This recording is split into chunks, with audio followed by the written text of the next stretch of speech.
विश्वानि देव सवितर्दुरितानि परासुव यद्भद्रं तन्नयासुव।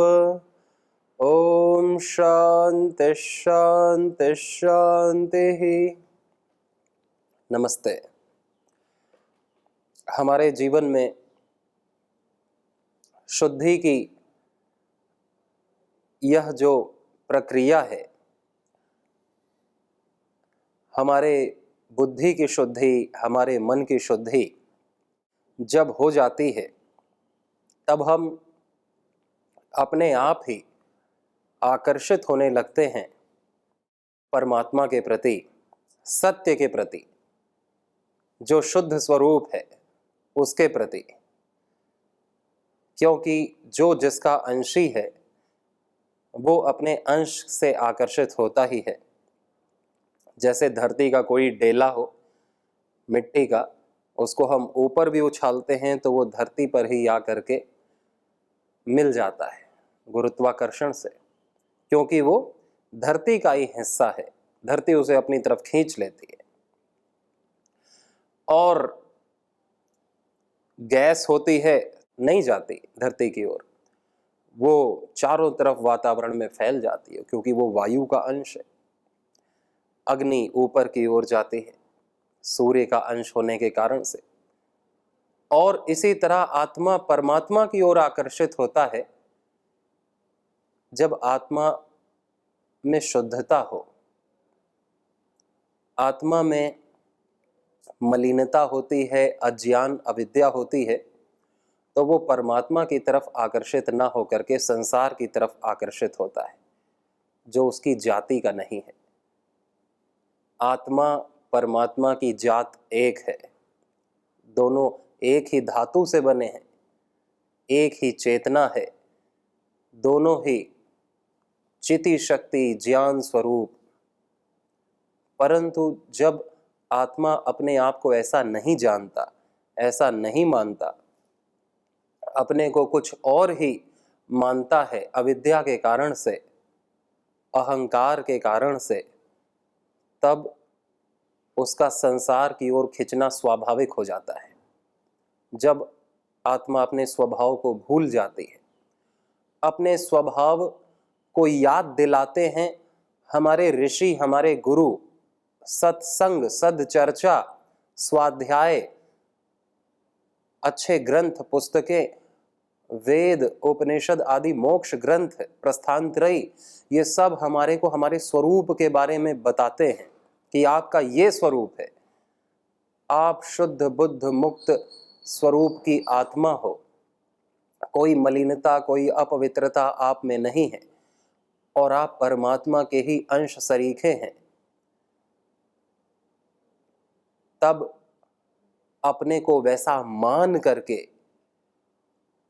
जब आत्मा स्थिर हो जाती है, तब आत्मा का परमात्मा की ओर खींचना और उससे मिल जाना, एक हो जाना स्वाभाविक हो जाता है।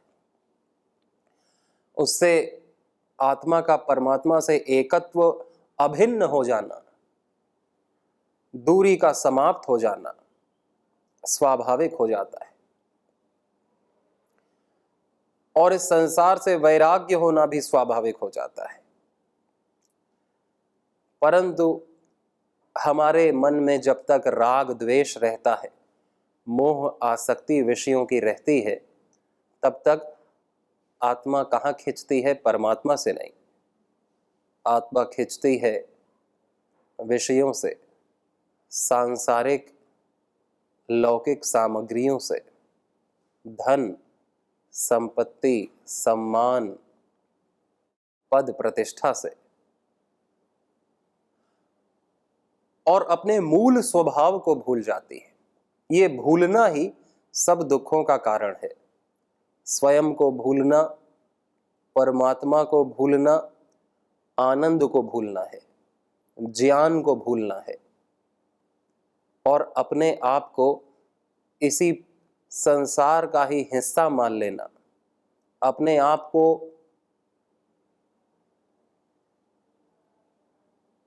मिथ्या मान लेना कि मेरा जो स्वरूप है वह यह शरीर है और मैं बूढ़ा हो जाऊंगा, मैं मर जाऊंगा। इसमें भय के कारण से व्यक्ति अपने जीवन में कभी भी स्वाधीन नहीं हो पाता, उदार नहीं हो पाता, निर्दोष नहीं हो पाता। और सारे ऋषियों ने हमको बताया है, स्वयं को शुद्ध करके, स्वयं को परमात्मा से एकाकार करके हमको बताया कि आप भी और हम भी, कोई भेद नहीं है हम में और हम सब परमात्मा के ही अंश हैं। अहम हृदि सर्वभूतानां ज्ञात्वा माम शांतिम ऋच्छति। और परमात्मा को जान करके ही हमको शांति मिलेगी, तृप्ति मिलेगी, पूर्णता का अनुभूति होगी। और तब तक हम अपने आप को अपूर्ण अनुभव करते हैं और अपने आप को विषयों से और बहुत प्रकार के जो इंद्रियों के विषय हैं, शब्द, स्पर्श, रूप, रस, गंध आदि, उससे अपने को तृप्त करने का मिथ्या प्रयास करते हैं और उसी को अपने जीवन का ध्येय बना लेते हैं कि यह विषय मुझे मिलेगा तो मैं बड़ा हो जाऊंगा, तो मैं भूमा हो जाऊंगा, तो मैं व्यापक हो जाऊंगा, जब मैं सबकी नजरों में मान्य हो जाऊंगा तो मैं सम्मानित हो जाऊंगा, जब मैं ये वस्त्र पहन लूंगा, ऐसे मिट्टी का ये ऐसा इतना बड़ा घर बना लूंगा, ऐसा मेरा खान पान होगा तो मैं बड़ा आदमी बन जाऊंगा। अगर कोई धन से अपने को बड़ा मान रहा है तो फिर तो धन बड़ा हुआ, कोई वस्त्र से अपने को बड़ा मान रहा है तो फिर तो वस्त्र बड़ा हुआ। कि जब वस्त्र तुम्हारे पास नहीं है तो तुम छोटे और वस्त्र जिसके पास है तो वो बड़ा। तो बड़ा आदमी हुआ या वस्त्र हुआ, बड़ा आदमी हुआ या धन हुआ, बड़ा आदमी हुआ या उसका सम्मान हुआ, तो बड़ा भूमा की प्राप्ति होती है जब बुद्धि का शोधन होता है। बुद्धि राग, द्वेष, घृणा, आसक्ति से मुक्त होती है और यह शोधन होता है भगवान से प्रीति करने से, भगवान के भक्तों से प्रीति करने से, भगवान के विधान का पालन करने से, इस संसार की निष्काम सेवा करने से हमारे चित्त की शुद्धि होती है, हमारे संस्कारों का शोधन होता है, बुरे संस्कार क्षीण हो जाते हैं। योग अभ्यास से, निष्काम सेवा से, ईश्वर भक्ति से, आत्मचिंतन से, आत्म अनुभूति से, स्मृति से, सत्य स्मृति से, जब स्मृति जागृत हो जाती है तो व्यक्ति कोई गलत कार्य नहीं करता। गलत कार्य नहीं करेगा तो गलत संस्कार नहीं बनेगा, गलत संस्कार नहीं बनेगा तो गलत विषयों में रुचि नहीं होगी, गलत आवश्यकताएं नहीं होंगी, नहीं तो गलत आवश्यकताएं, गलत रुचियां व्यक्ति को गलत सोचने के लिए मजबूर करती हैं और गलत करने के लिए प्रेरित करती हैं। गलत करने से, गलत सोचने से हमारा अहंकार गलत हो जाता है और यह जीवन मिथ्या अभिमान में व्यर्थ हो जाता है। जैसे हम अपने शरीर को साफ करते हैं, जैसे हम अपने कपड़ों को साफ करते हैं, वैसे ही हम अपने अंतःकरण को साफ करें कि यही अंतःकरण के कारण ही हम इस संसार में दुख पा रहे हैं और इसी अंतःकरण की शुद्धि से ही हम ईश्वर को प्राप्त करेंगे। अंतःकरण की शुद्धि से ही हमारा कल्याण निश्चित है, हमारी मुक्ति निश्चित है।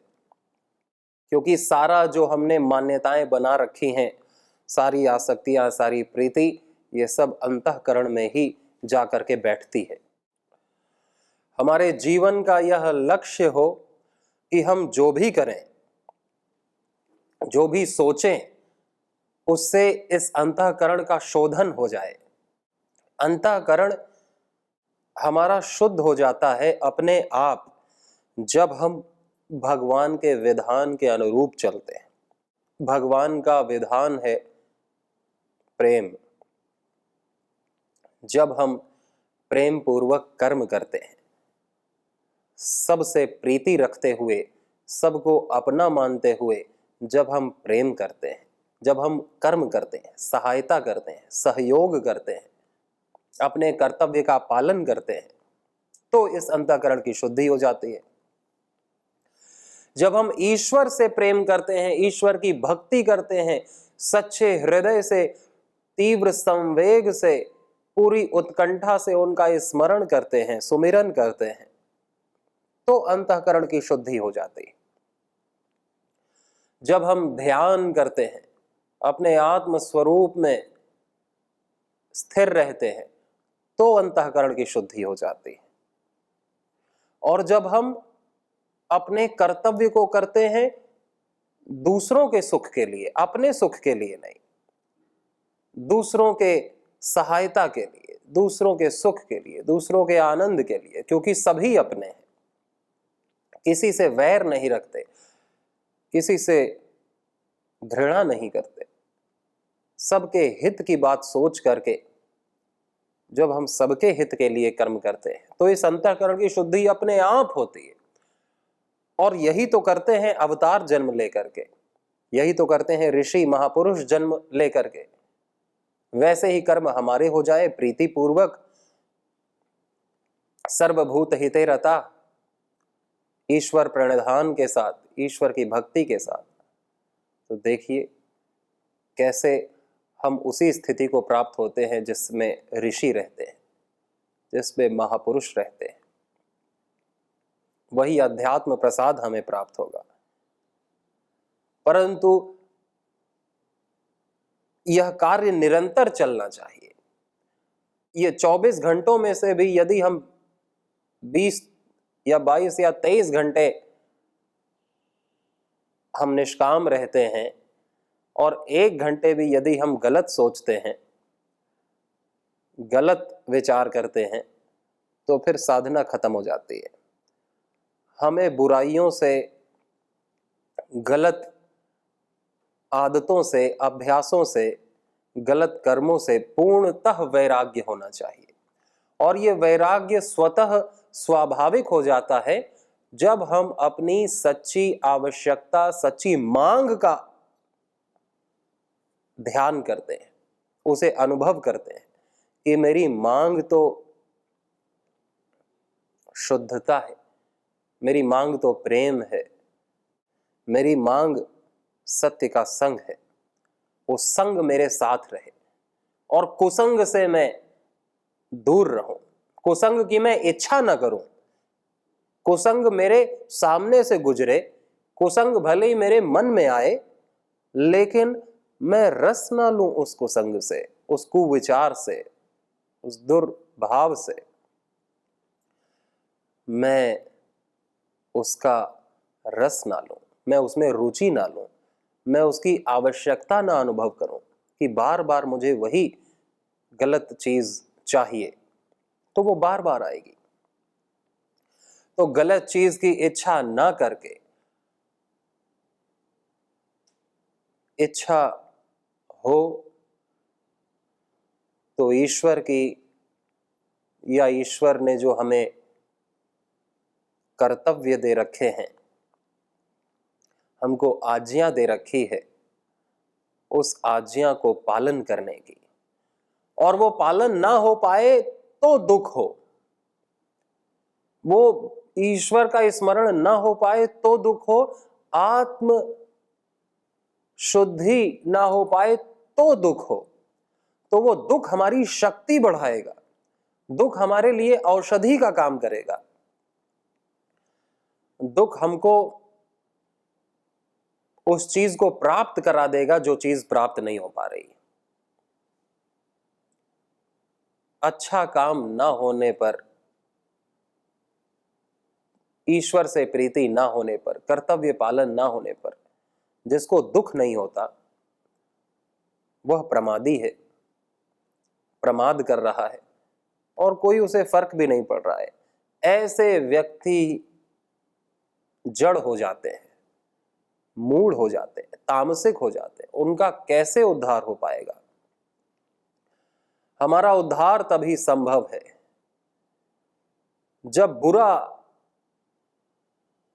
कार्य हमसे हो ना और हमसे अच्छा कार्य हो, और अच्छा कार्य ना हो तो हमें फिर दुख हो, पीड़ा हो, और उस पीड़ा से हम इतने खिन्न हो जाएं कि हम दोबारा उस पीड़ा को ना सहें। परंतु हमें दुख होता है जब हमारी इच्छाएं पूरी नहीं होती, जब हमारी कामनाएं, हमारे संकल्प पूरे नहीं होते, जब हमारा कभी अपमान हो जाता है या कहीं लॉस हो जाता है बिजनेस में या पैसे में, तो दुख होता है। इसलिए दुख नहीं होता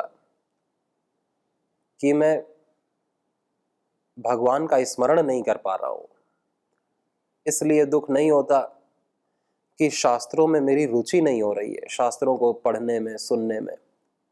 इसलिए दुख नहीं होता कि जो मैंने शास्त्रों में पढ़ रखा है, गुरु से सुन रखा है, उसे मैं क्यों नहीं कर पा रहा हूं।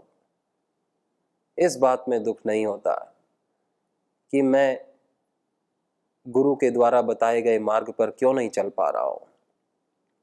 इस बात पर दुख नहीं होता कि मेरा वाणी, व्यवहार, आचरण क्यों सम्यक नहीं हो पा रहा है।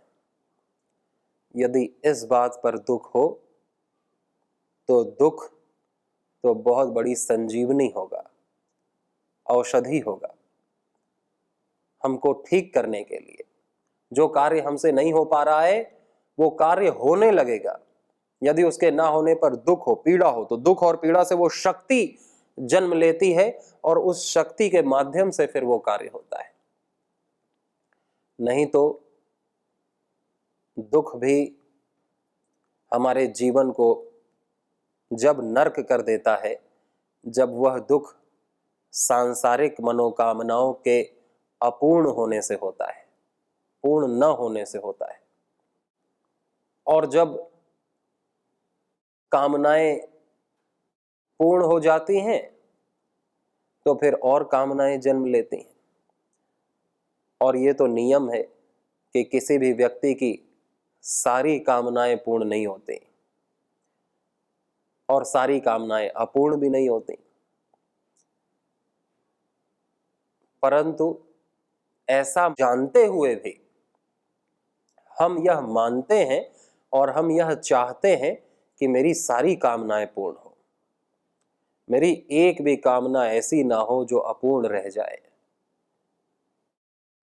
और कोई भी अपूर्ण हो गई तो हमें फिर दुख होता है, हमें कष्ट होता है। तो जो हम जानते हैं वैसा हम मानते नहीं। हमको पता है कि संसारी की चीज हमारी कभी नहीं हुई है, कभी नहीं हो सकती है। ईश्वर ही हमारा है, उसी के सुमिरन से ही, उसी के स्मरण से ही हमारा कल्याण होना है। निष्काम अपने कर्तव्य का पालन करके ही हमें सिद्धि मिलनी है।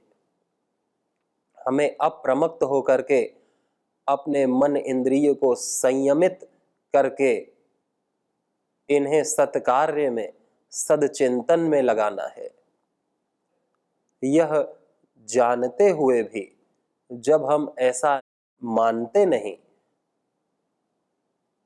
गुरु क्या कहना चाहता है, गुरु ने क्या कहा है, गुरु क्या कह सकता है, वो सब हम जानते हैं, क्योंकि हमने इतनी बार सुना है गुरु को, हमने इतनी बार पढ़ा है शास्त्रों को, सुना है शास्त्रों को, कथावाचकों से, गुरुजनों से, आचार्यों से, ऋषियों से अनेक जन्मों में सुनते हुए आए हैं। और वही ज्ञान तो हमारे अंतःकरण में भी है, वही वेद का ज्ञान, वही उपनिषद का ज्ञान, वही गीता का ज्ञान। हम जानते हैं कि शास्त्र क्या कहना चाहता है, क्या कह रहा है, ईश्वर हमसे क्या अपेक्षा करता है। ये जानते हुए भी जब हम ईश्वर की मानते नहीं, गुरु की मानते नहीं, शास्त्र की मानते नहीं, तो फिर उद्धार तो भविष्य में भी कभी नहीं होने वाला, भविष्य में भी असंभव है। संभव तो तभी है कि जैसा हम जानते हैं वैसा हम मानने लगें। जितना ही जानने और मानने में भेद खत्म होता जाएगा, उतना ही हम ईश्वर के एक होते जाएंगे, उतने ही परसेंटेज में हम ईश्वर से एक हो जाएंगे। और जानने और मानने में पूर्णतः भेद खत्म, तो ईश्वर और भक्त में पूर्णतः भेद खत्म। ज्ञान और अज्ञान का ही भेद है। जहां अंधकार है वहां प्रकाश नहीं रह सकता, और जहां प्रकाश है वहां अंधकार नहीं रह सकता। तो या तो हम ज्ञानी होते हैं या तो हम अज्ञानी होते हैं, किसी परसेंटेज में हम ज्ञानी नहीं होते। थोड़ा सा भी ज्ञान का आचरण करके हमको लाभ प्राप्त होने लगता है, लेकिन फिर अज्ञान का आचरण करने से वो लाभ भी चला जाता है। कोई घंटों घंटों भी सेवा कर रहा हो, भगवान के लिए जी रहा हो, और बाकी 10 मिनट में ही उसने किसी दुराचार कर दिया, व्यभिचार कर दिया, हिंसा कर दी, गलत कामना कर ली, तो क्या वो काम आएगा? क्या उसका अंतःकरण शुद्ध हो जाएगा? क्योंकि 1 ही मिनट के लिए तो गलत जगह मन गया है। वो 1 मिनट का गलत वो सब पूरे संस्कार को धो देता है, अच्छे संस्कारों को धो करके बुरे संस्कारों को उद्धृत कर देता है, उदार कर देता है। इसीलिए तो कहा है कि अंतिम समय में जो मति रहती है वैसी गति होती है। किसी ने अपना जीवन बहुत पवित्रता से जिया हो, अंतिम समय उसने गड़बड़ कर दी, तो फिर उसका कल्याण नहीं हो पाएगा। क्योंकि गड़बड़ हुई कैसे? उसकी रुचि रही होगी तभी उसके मन में गलत विचार आए, उसने आवश्यकता अनुभव की तभी उसके मन में गलत विचार आए। जब रुचि नहीं थी, आवश्यकता ही नहीं थी, भले ही विचार आ भी गया मन में, लेकिन उसमें रस नहीं लेता, वैसा करता नहीं, और व्यक्ति ने उस विचार में रस भी लिया और किया भी, तो फिर उसने साधना क्या की? फिर उसने ईश्वर से भक्ति क्या की, प्रेम क्या किया? मिथ्या हो गया सब कुछ। तो हम अपनी साधना को बार बार मिथ्या न बनाएं। हम अपने साधक पने को बरकरार रखें, निरंतर रखें, कंटिन्यू रखें कि मैं ईश्वर का हूं, ईश्वर ही मेरा है, और मेरे वही कर्म होंगे जो ईश्वर की आज्ञा है। जो ईश्वर की आज्ञा है वही गुरु की और शास्त्र की आज्ञा है। मैं उससे इतर नहीं चल सकता, भले ही मेरी मृत्यु भी इस शरीर की क्यों ना हो जाए, भले ही कितने भी कष्ट की प्राप्ति क्यों ना हो जाए, भले ही मेरी कोई कामना पूर्ण ना हो इस जीवन में, लेकिन मैं वो आज्ञा नहीं छोड़ सकता, मैं वो पथ नहीं छोड़ सकता। क्योंकि एक बार भी पथ छोड़ा कि फिर तो साधना गई, हम साधक ही नहीं कहला पाएंगे। साधना तो तभी शुरू होती है जब सारे असाधन छूट जाते हैं। ये नहीं कि साधना भी चल रही है और असाधना भी चल रही है। जब सारे असाधन छूट जाते हैं तो साधना प्रारंभ होती है, अभिव्यक्त होती है, अपने आप होती है, और साधना होते ही साधक की उन्नति होती है। और उसे ईश्वर की सत्य की प्राप्ति होती है। तो हम सत्य चर्चा तो करते ही हैं, हम इस चर्चा को अपना बना लें और संग कर लें कि वो हमारे आत्मसात हो जाए, अंग संग हो जाए, ओत प्रोत हो जाए। वो ज्ञान जो हमने सुना है, मयि ये वस्तु मयि श्रुतम, जो मैंने सुना है वो मुझ में समा जाए, मैं वैसा हो जाऊं। तो सत चर्चा के साथ साथ हम उसी सत्चर्चा से सत्संग कर लें, पल पल, हर पल, इस वर्तमान में। ऐसी सभी को शुभकामनाएं। नमस्ते।